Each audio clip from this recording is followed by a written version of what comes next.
La chapelle Sixtine de Michel-Ange, la scène de Vinci, ou évidemment la Joconde, la naissance de la Vénus de Botticelli, l'école d'Athènes de Raphaël, mais aussi les fables de La Fontaine ou les pièces de Molière. Ces œuvres primordiales, vous les connaissez forcément. Elles ont traversé les âges et elles continuent encore d'être étudiées aujourd'hui. Ces œuvres primordiales n'auraient pu jamais voir le jour sans le soutien de mécènes puissants. Ces mécènes, vous les connaissez. C'est par exemple la famille des Médicis avec Catherine ou Laurent le Magnifique. C'est aussi des papes comme Jules II ou des monarques français tels que François Ier ou Louis XIV. La figure du mécène traverse les âges, bien que son visage évolue. En effet, si de prime abord c'était des papes, des monarques, des familles puissantes, ce sont aujourd'hui surtout des entreprises qui investissent le plus dans le mécénat. Chaque année, c'est plusieurs dizaines de grandes entreprises qui investissent des centaines de millions d'euros dans le mécénat. En 2016, seulement 24 grandes entreprises représentaient quasiment 50% du mécénat total d'entreprises en France, ce qui représente un total d'environ 1,5 milliard d'euros. Et cette tendance se reproduit chaque année. Mais alors, le mécénat, qu'est-ce que c'est? On va donner deux définitions. Tout d'abord, il y a la première définition qui est la définition, disons, générale que j'ai trouvée sur Wikipédia, qui définit le mécénat comme le fait d'aider et peut-être par la suite de promouvoir des arts et des lettres par des commandes ou des aides financières privées. Petit à petit, cette définition, elle va évoluer et les domaines d'application du mécénat vont dépasser les arts et les lettres pour englober tous les domaines d'intérêt généraux. C'est cette définition du mécénat plus général que l'on retrouve en vigueur aujourd'hui dans la législation française. Sur le site du gouvernement, le mécénat est défini comme le soutien matériel apporté sans contrepartie directe de la part du bénéficiaire à une œuvre ou à une personne pour l'exercice d'activités présentant un intérêt général. Que ce soit par la définition du mécénat ou la nature des mécènes, donc des princes, des papes qui sont maintenant des entreprises, on voit que la pratique a évolué au fil des siècles. On va donc dans cette vidéo essayer de comprendre ces évolutions et pour ça, on va s'intéresser à l'histoire des mécènes. On verra dans une deuxième partie les motivations des mécènes qui, derrière une philanthropie et un amour des arts apparents, trouvent dans cette pratique des intérêts bien plus pragmatiques.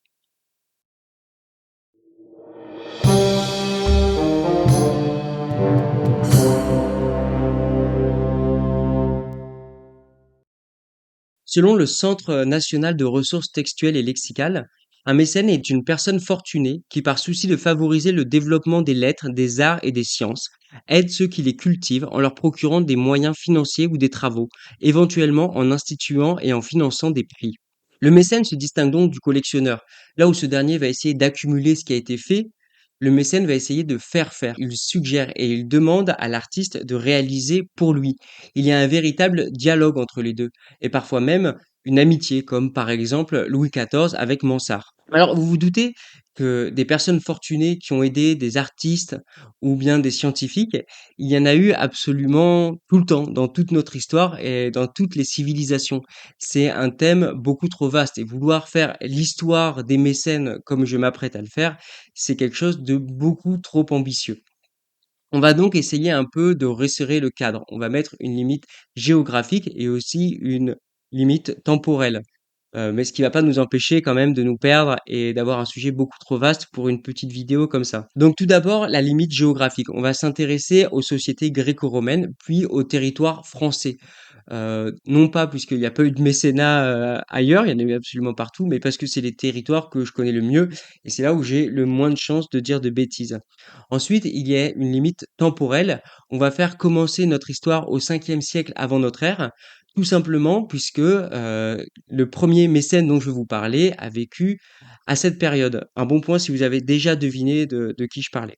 Par la suite, on va globalement découper cette première partie en quatre, avec les quatre grandes périodes historiques qu'on a tous appris à l'école, l'Antiquité, le Moyen Âge, l'époque moderne et l'époque contemporaine. Et pour chacune de ces époques, on va essayer de prendre quelques exemples de mécènes qui ont marqué leur époque et marqué la façon de faire du mécénat à cette époque-là. Donc, je m'excuse d'avance si on parle pas de votre chouchou, on va pas parler de tous les mécènes importants, puisqu'on n'aura absolument pas le temps. Et quand même on va parler d'un mécène que vous aimez particulièrement, eh ben on va pas faire une biographie complète, puisque pareil, on a des limites de temps. Ici, on va essayer de seulement dégager des tendances, le risque étant que je vais peut-être parfois manquer de nuances et j'en suis désolé. Gardez en tête que c'est une histoire, sommaire, gardez aussi en tête que je suis seulement un étudiant passionné, je suis en aucun cas un historien, alors je peux dire des bêtises et je serais ravi que vous me repreniez dans les commentaires si c'est le cas. Ceci étant dit, on va pouvoir commencer avec les mécènes de l'Antiquité. C'est parti.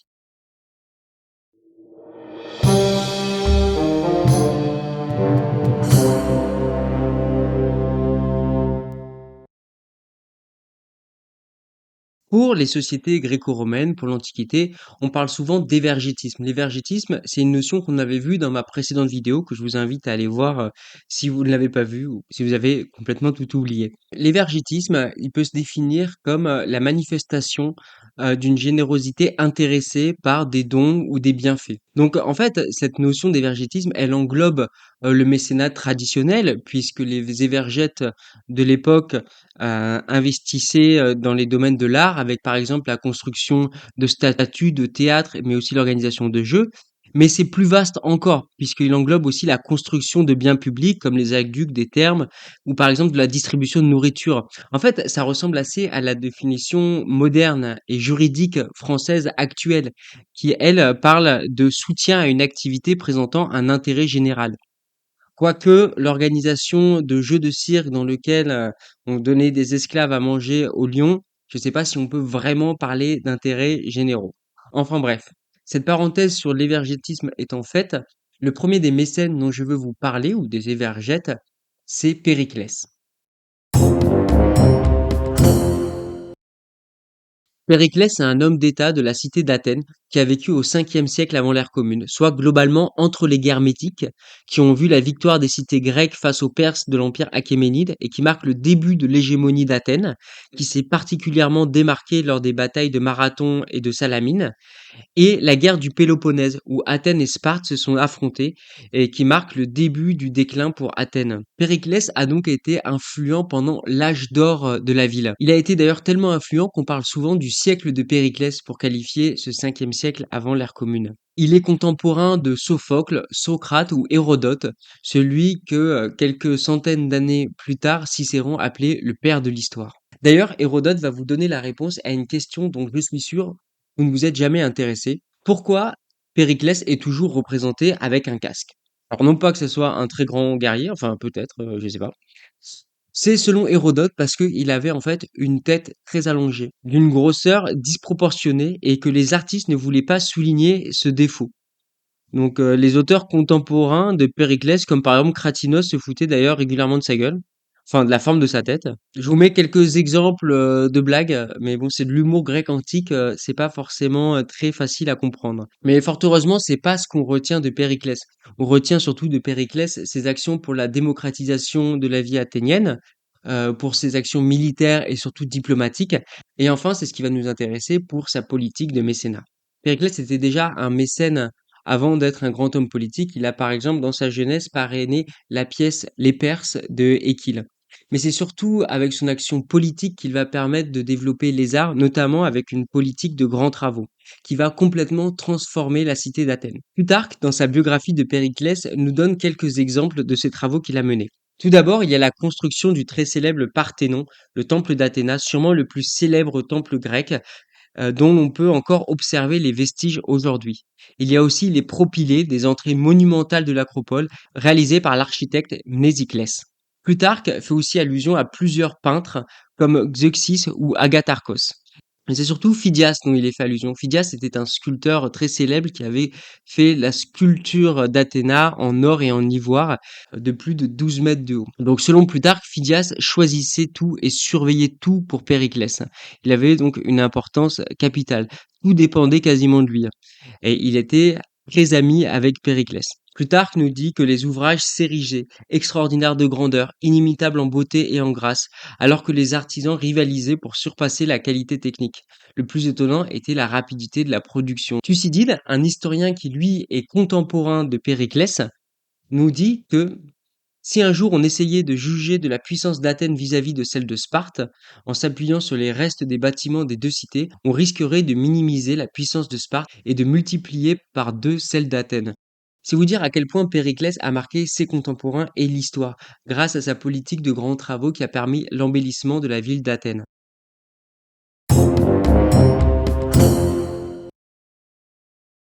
Caius Cilnius Mecenaes, francisé Mécène, est un exemple d'antonomase, comme Eugène Poubelle. Voilà, maintenant vous savez.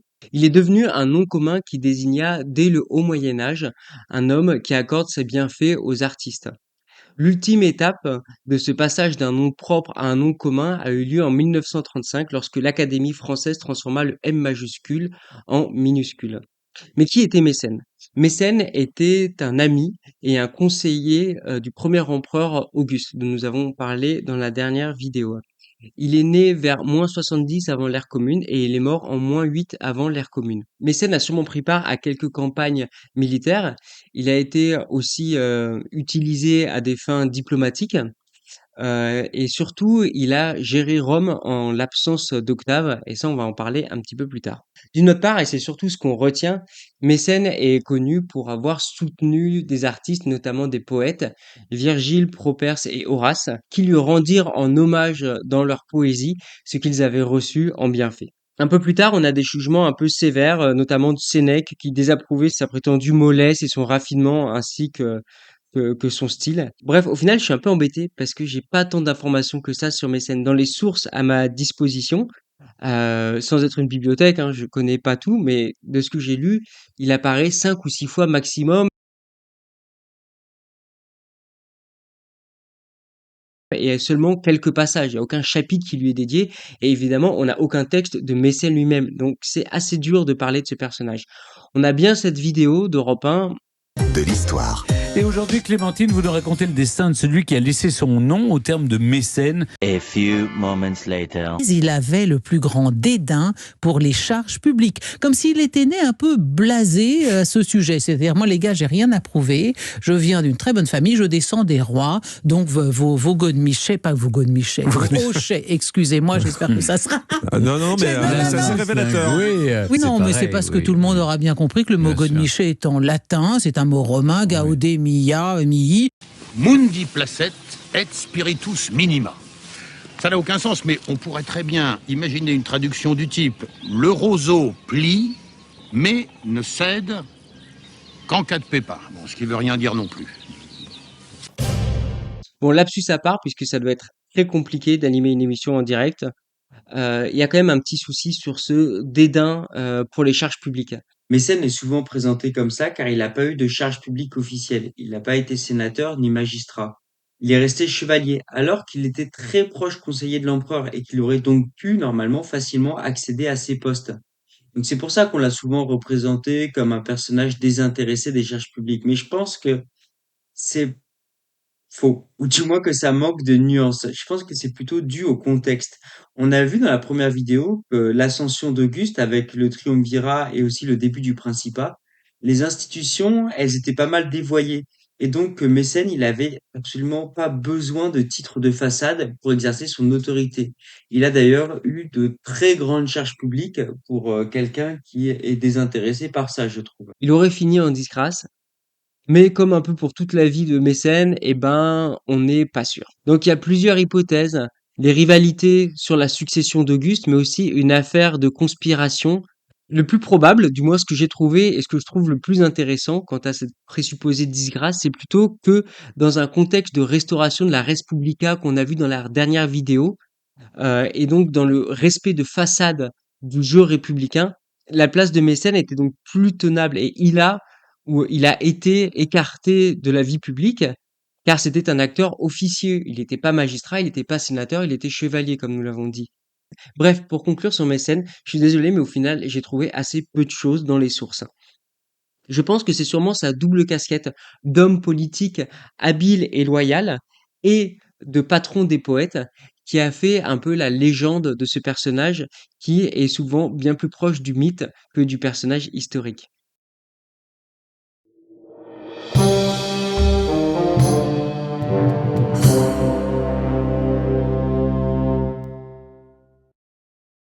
Toutes les périodes historiques souffrent de leur lot de préjugés.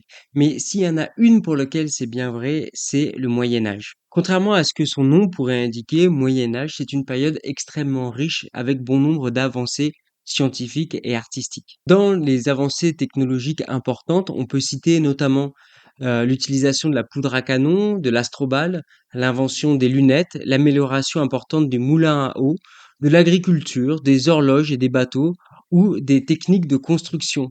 Si je vous parle de Moyen Âge, je vous parle du Mont Saint-Michel, du Palais des Papes, mais aussi de toutes les cathédrales dont la construction a souvent commencé à cette période. La cathédrale de Saint-Pierre de Beauvais, cathédrale de Notre-Dame de l'Assomption de Rouen, Notre-Dame de Paris, Notre-Dame de Chartres, Notre-Dame d'Amiens, de Strasbourg, de Reims, etc., etc. Alors vous vous doutez que pour faire de tels chefs-d'œuvre et aussi décorer l'intérieur, il a fallu un nombre considérable d'architectes, d'artisans et d'artistes. Tout cela supporté par des mécènes, la plupart du temps des évêques ou des chanoines.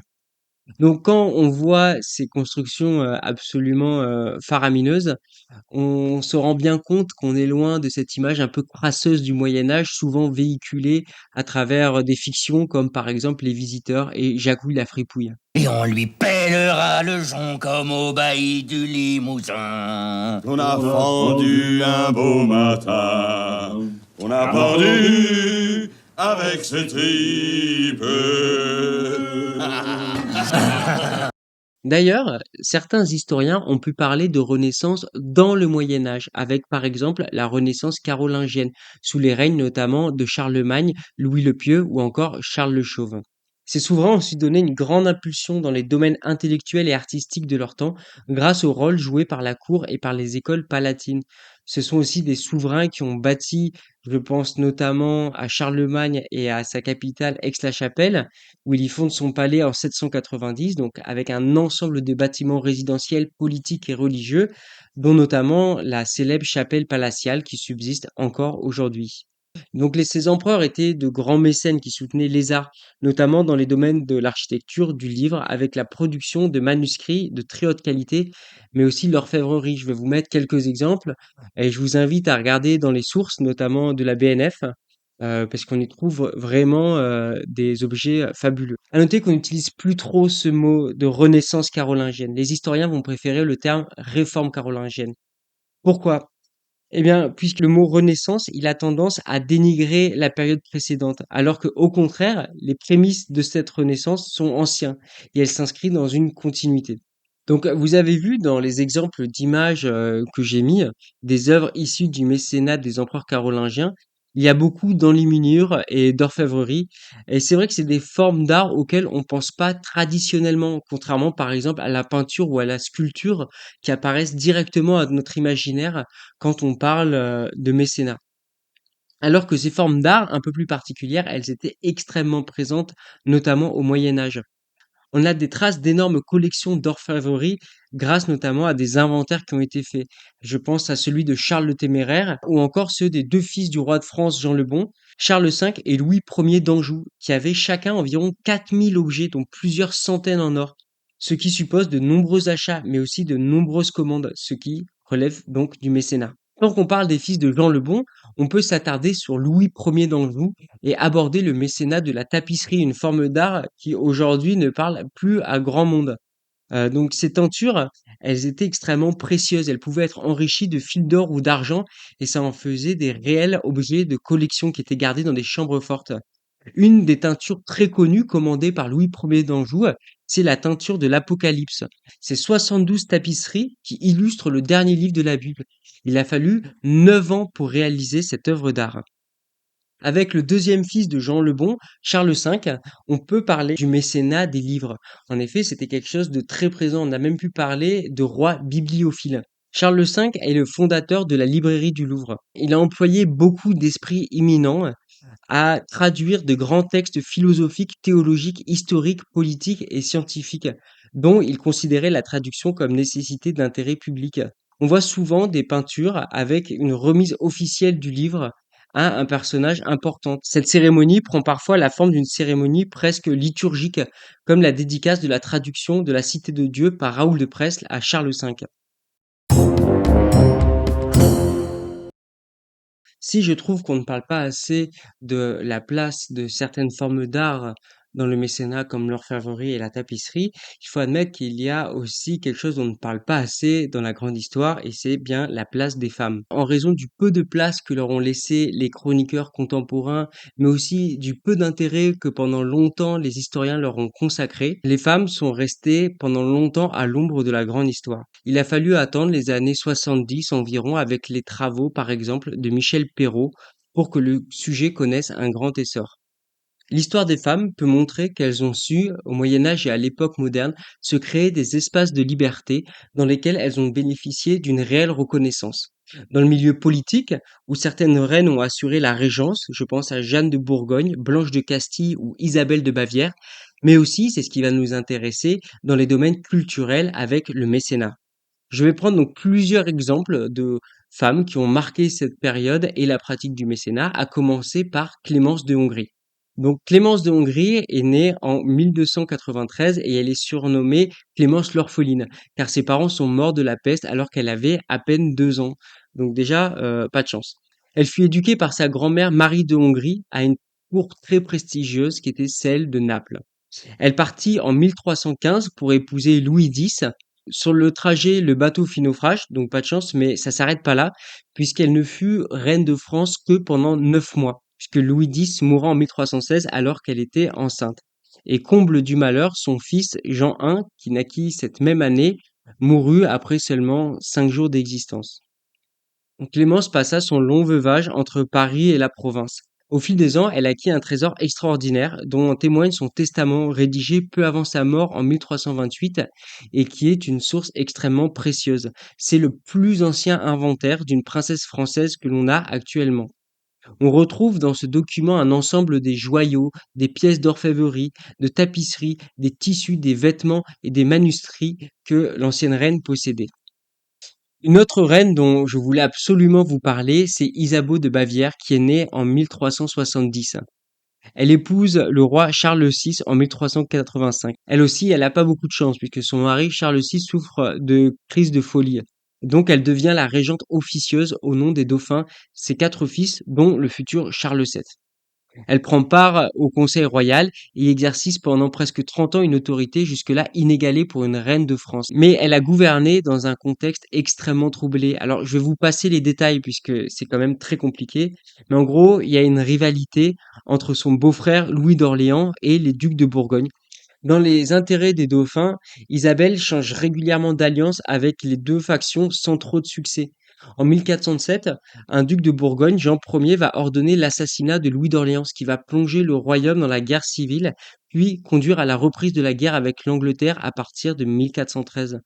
Le rôle d'Isabelle durant ces temps troubles, qui a culminé avec la signature du traité de Troyes en 1420, qui reconnaît la légitimité du futur roi Henri VI d'Angleterre comme roi de France, a été sévèrement critiqué par ses adversaires de cette époque. En quelques années, à partir de témoignages partisans, il y a une image négative de la reine qui s'est figée pendant plusieurs siècles. Ce qu'on retrouve dans son prénom même, puisque Isabelle, on l'appelle souvent Isabeau, c'est comme ça qu'on la retrouve dans les sources historiques. C'était un espèce de surnom pour se foutre de sa gueule, de ce que j'ai compris, qui est resté. Donc la perception de cette reine, elle est d'autant plus négative qu'à la Révolution française, on y a mis une seconde couche. En effet, on a rapproché son image à une autre reine vraiment pas populaire à cette époque, c'est Marie-Antoinette.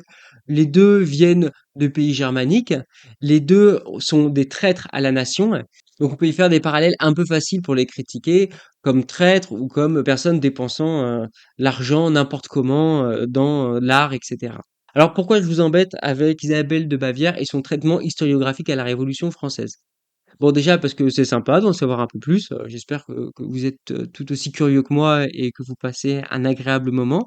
Mais surtout puisque c'est ce rapprochement avec Isabelle de Bavière et Marie-Antoinette qui a guidé le choix fait par le Bureau du tri des Archives nationales en 1794 de conserver les comptes d'Isabelle comme preuve de ses dépenses inconsidérées et pour pouvoir donc de la même manière la rapprocher de Marie-Antoinette. Ce qui permet aux historiens d'avoir de formidables archives pour pouvoir travailler sur Isabelle de Bavière. Donc il y a les registres KK 41 à 49 des archives nationales dans lesquels on peut voir par exemple des commandes de coffres majestueux, des commandes de tissus précieux, des capes, des tuniques. On peut y voir des commandes d'orfèvrerie comme une grande croix d'or, un reliquaire d'or pour sa chapelle, commandée à Antoine de Lepin. On peut voir aussi une commande en 1400 d'une tapisserie qui s'appelle La destruction de Troie, mais aussi la réparation d'une où figure la quête du Saint Graal. Ces archives sont donc un témoignage exceptionnel du mécénat d'Isabelle de Bavière et nous permet de nous rendre compte de son importance et de l'énorme quantité de ses commandes. J'aurais pu aussi vous parler d'autres reines comme Jeanne de Bourgogne ou Blanche de Navarre qui ont réussi à réunir de formidables trésors dont les testaments sont les principaux témoins. Bref, pour finir sur cette période sur le Moyen Âge, on a vu que beaucoup de femmes se sont illustrées, mais dans la continuité du Moyen Âge à l'époque moderne, c'est aussi le cas, et c'est ce qu'on va voir tout de suite.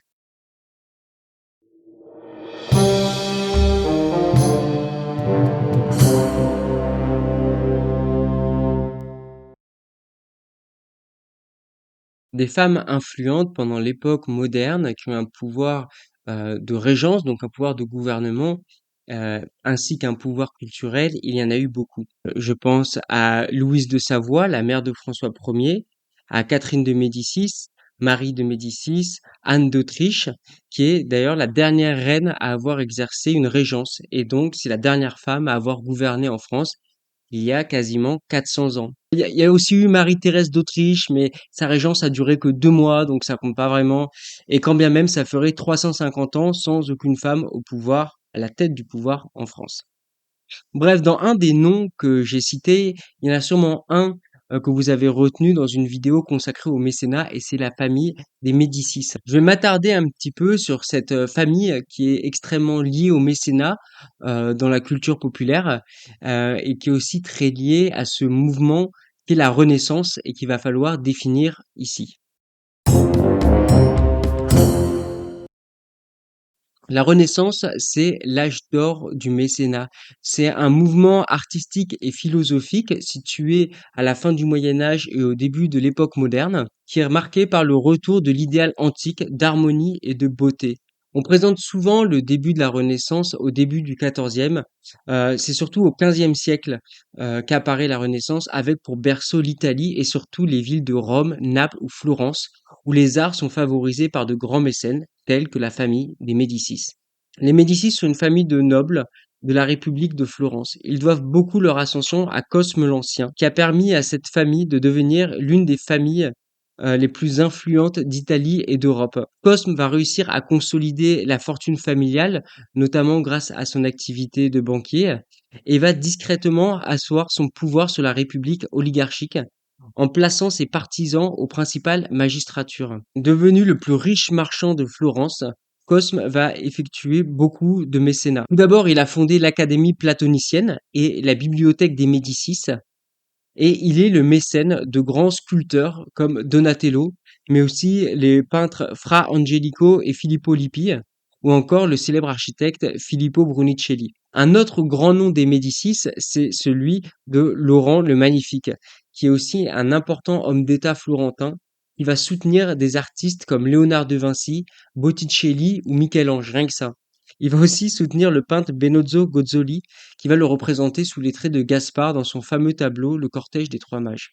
Mais les Médicis ne s'arrêtent pas là. Ils vont aussi donner des reines de France avec Marie de Médicis et Catherine de Médicis, sûrement l'une des plus grandes mécènes de son temps. C'est une mécène bâtisseuse avec notamment des résidences comme Monceau et Saint-Mur, avec des monuments aussi érigés à la gloire de la dynastie, notamment la statue équestre d'Henri II. Elle protégea aussi des peintres comme Clouet, qui a laissé ce fameux portrait de la reine un peu blanche, un peu blême. C'est aussi elle, pour en revenir sur l'architecture, à qui on doit la conception du palais des Tuileries. Enfin, les Médicis donneront des papes. Je pense à Jean de Médicis, un des fils de Laurent le Magnifique, devenu pape sous le nom de Léon X, qui est mécène entre autres de Raphaël et Michel-Ange. Donc en citant quelques noms, on peut voir que les Médicis ont été les mécènes des 4 plus grandes figures de la Renaissance: Donatello, Michel-Ange, Raphaël et Léonard de Vinci. Mais ce dernier a aussi été protégé par un monarque français, François Ier. C'est d'ailleurs dans ce contexte-là qu'il a apporté dans ses bagages la Joconde. C'est pour ça que maintenant, c'est nous qui avons la Joconde au Louvre. Maintenant, vous le savez. On va donc, par cette très subtile transition, s'intéresser au mécénat d'un des plus grands monarques français en la matière. J'ai nommé François Ier. Le nom de François Ier revient souvent quand on parle de monarque mécène. D'ailleurs, si on tape roi mécène sur Google, c'est sur lui qu'on va tomber en premier. Alors pourquoi ça? Tout d'abord, il a vécu pendant l'âge d'or de la Renaissance et aussi il était très proche de l'Italie qui était le foyer de ce mouvement. Alors pourquoi il était très proche de l'Italie?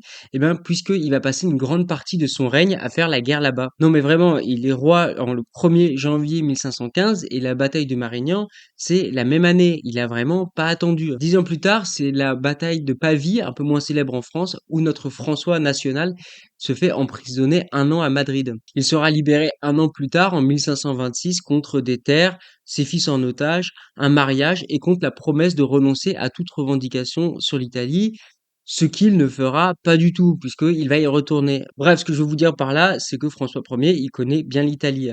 En parallèle de la guerre qui a rapproché d'une certaine manière François Ier de la Renaissance italienne, il faut noter que François Ier a reçu une éducation humaniste et que tout au long de son règne, il va protéger des artistes, des savants. Je pense notamment à l'helléniste Guillaume Budet, à l'initiative duquel il va créer le Collège des lecteurs royaux, qui est en fait l'ancêtre de notre actuel Collège de France. Il va aussi être le mécène de poètes comme Clément Marot, Du Bellay ou Ronsard, qui est proclamé prince des poètes. Il va aussi protéger le très célèbre Rabelais. Il faut se rappeler qu'à cette période, la cour est itinérante et François Ier va jouer un rôle très important dans la rénovation et la construction de châteaux destinés à abriter la cour, comme Blois, Ambroise ou encore Fontainebleau. En effet, la cour est itinérante. Faut pas oublier aussi que la France, à la fin du Moyen Âge, elle est divisée. L'historien Pierre Gourbet, il parle de quadrillage baroque, avec des seigneuries, des principautés, mais aussi des territoires enclavés qui vont cohabiter, mais qui vont petit à petit disparaître au profit du royaume de France qui va concentrer et monopoliser tous les pouvoirs. Cette monopolisation et concentration progressive du pouvoir, elle commence dès le XIe siècle.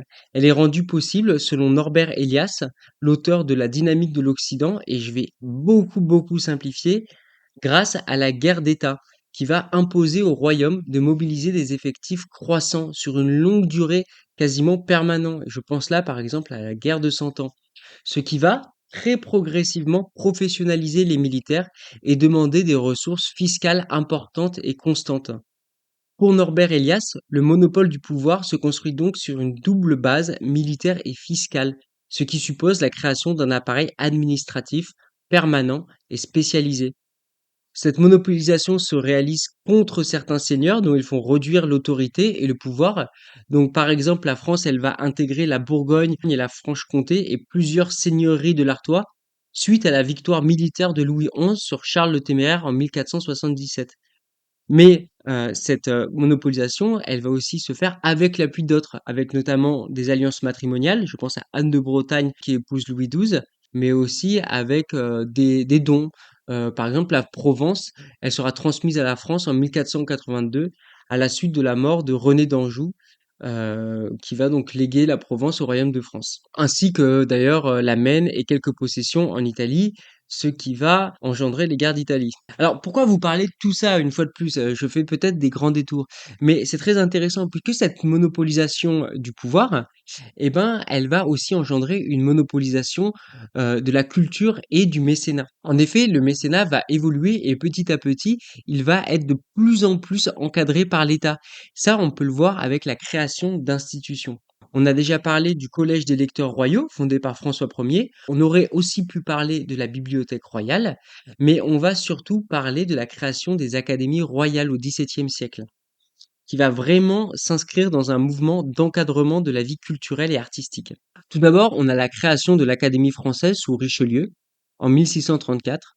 Mazarin, lui, fondera l'Académie de peinture et de sculpture en 1648, mais c'est surtout sous le règne de Louis XIV et sous l'impulsion de son célèbre ministre Colbert que les académies vont se multiplier, avec l'Académie de danse en 1661, celle des inscriptions en 63, celle des sciences en 66, de la musique, etc. sous Louis XIV et grâce notamment aux académies, le mécénat va devenir une institution à monopole royal. On considère d'ailleurs souvent que le règne de Louis XIV correspond à l'apogée du mécénat royal, avec des immenses investissements, notamment architecturaux.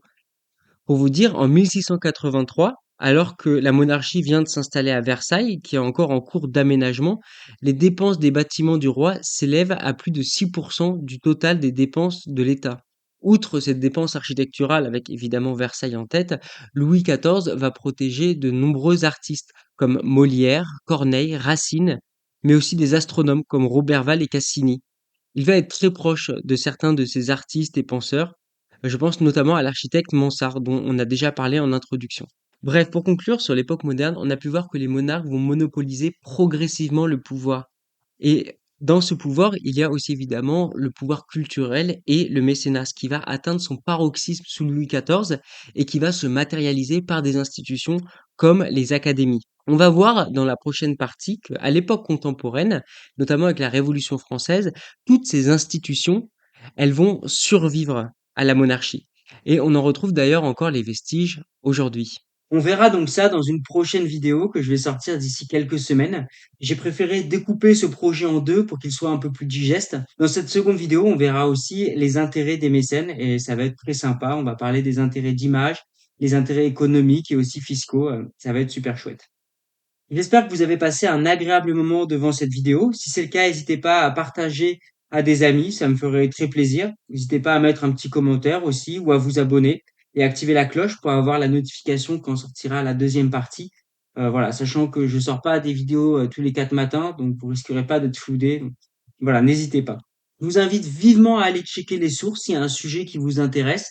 C'est vrai qu'on a été très rapide, on a été très superficiel sur plusieurs sujets et sur plusieurs personnages historiques. Donc voilà, vraiment, n'hésitez pas. Moi, je vous dis à très bientôt et une fois de plus, je vous remercie pour votre attention. Ciao.